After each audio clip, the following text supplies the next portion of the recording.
மொச்சக்கொட்டை சாதத்துக்கு கடுகு உளுந்து பொரிச்சிடலாம், தாளிச்சிடலாம்.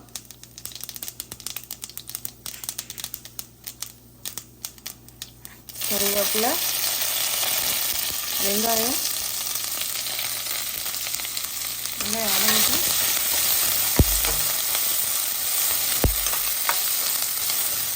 வெங்காயமும் அரை குடை மிளகாவும் போட்டு வதக்கியிருக்கேன். இதில் ஒரு ஸ்பூன்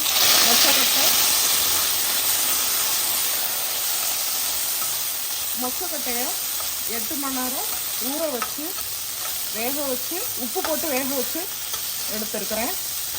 ஒரு 7 விசில் வரைக்கும் வேக வச்சுக்கோங்க.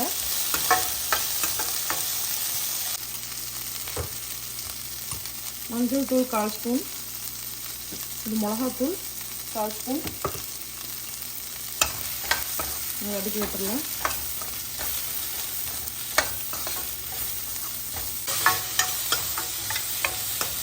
அடுப்பு ஆஃப் பண்ணிடலாம். உப்பு செக் பண்ணி பார்த்துக்கோங்க. மொச்சை வேக வைக்கும் போதே நான் உப்பு ஆட் பண்ணிட்டேன்.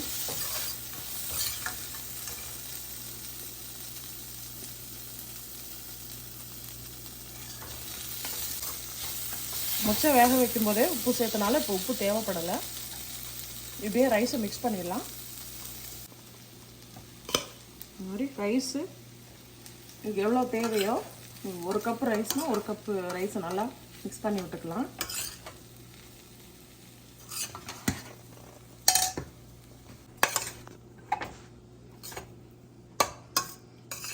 வேக வச்ச ரைஸை கொஞ்சம் ஆற விட்டுட்டு மசாலாவோட மொச்சப்பயிர் மசாலாவோட மிக்ஸ் பண்ணி விட்டுக்கலாம். மொச்சப்பயிர் சாதம் இப்போ ரெடி ஆயிடுச்சு.